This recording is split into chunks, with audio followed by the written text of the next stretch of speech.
welcome back, guys. I just kind of hung out there for a few seconds. Seems like they're getting some more range time this morning. She'll definitely make the wife more comfortable. Hey, we've kind of been talking over the past couple days that a lot of the stuff that she's learning, she's not ever going to use, because I don't think she'll ever get on a bike with a clutch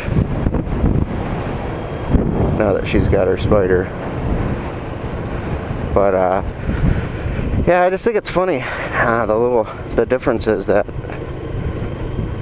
each course offers. I know that the fundamentals of the course are the same regardless. I think they have to pass the same materials and stuff, but I just think I got a little bit more range time in the Harley class than they get out of this one.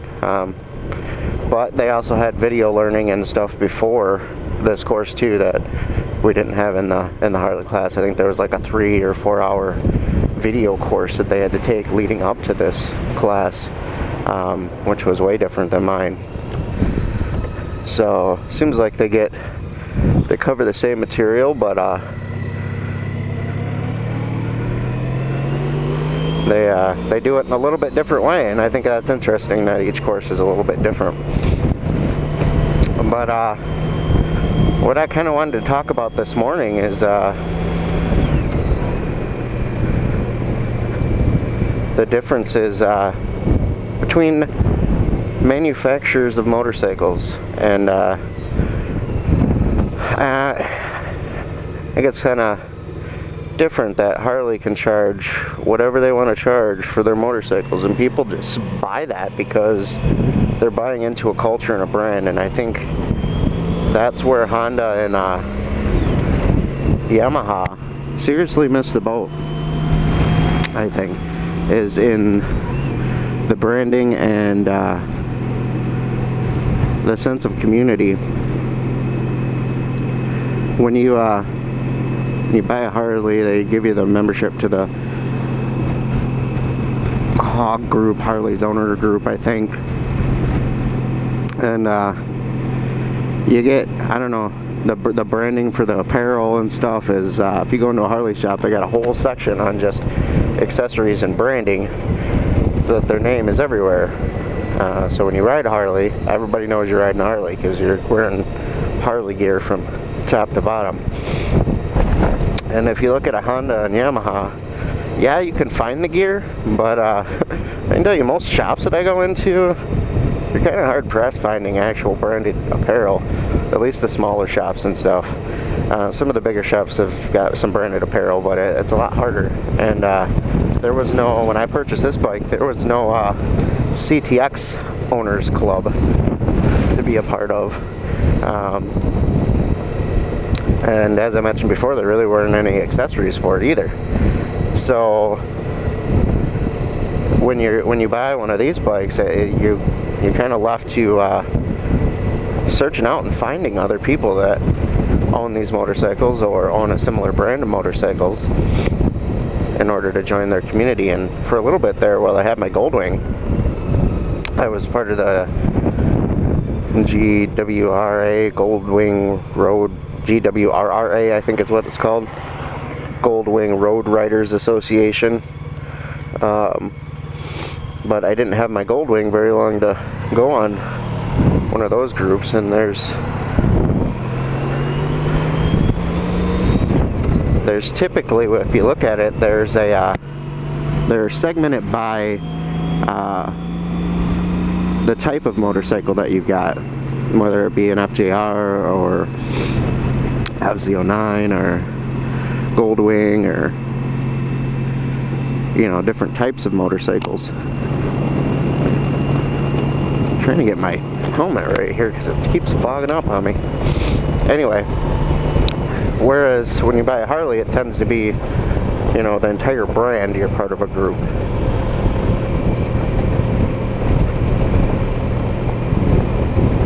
And to my knowledge, there may be out there, but to my knowledge, there isn't a Honda's owners group, at least that has regular meetups.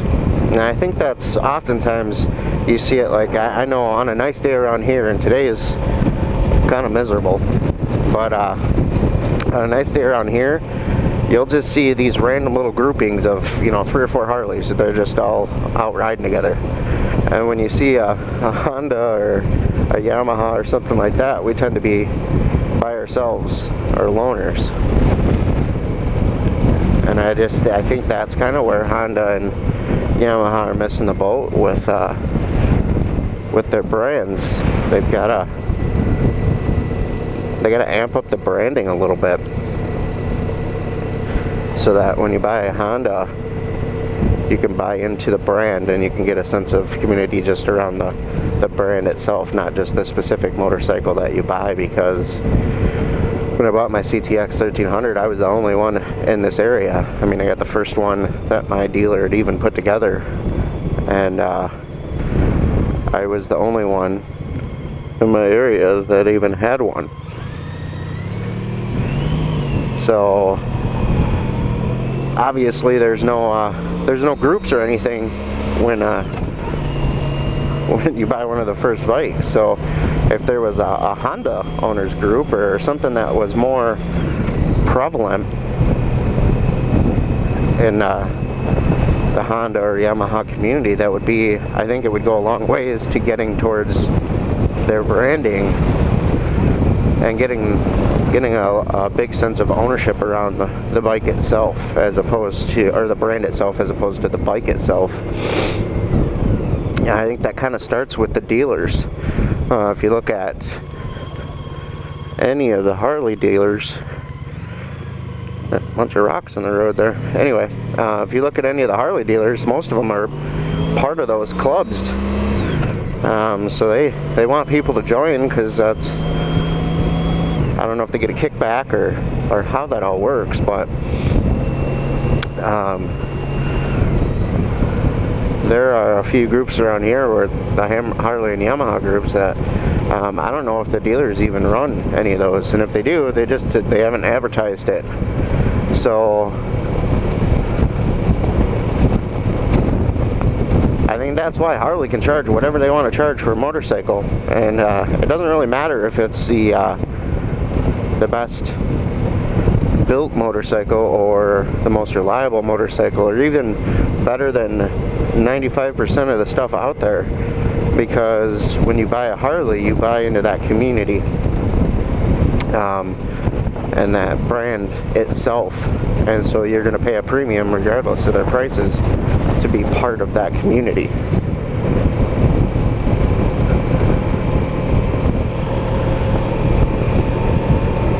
And that's why I like I said, I see a lot of these like 2 or 3 bike groups kind of popping up, and when I see a Honda or Yamaha, we're kind of tooling along by ourselves. We're left to our own devices out here to kind of find a group to be a part of, and find some buddies that are similar or like-minded, or even have the same bike. Boy, it's definitely not a great morning out right now. Close my helmet here. You can tell because the water's kind of choppy there. The more choppy the water, the more windy it is. When I drove by this last night, I mean, it was just smooth as glass. It was amazing. But yeah, so that was that's kind of my thoughts on that. Maybe you guys want to kind of chime in and let me know your 2 cents on the whole matter. But I think there's room to turn a brand around. Yamaha and Honda make some of the better products that you can find, and they need to do a lot better job at branding. I think if they paid more attention to that, they wouldn't be hurting quite so bad in the American markets, at least when they launch a new motorcycle.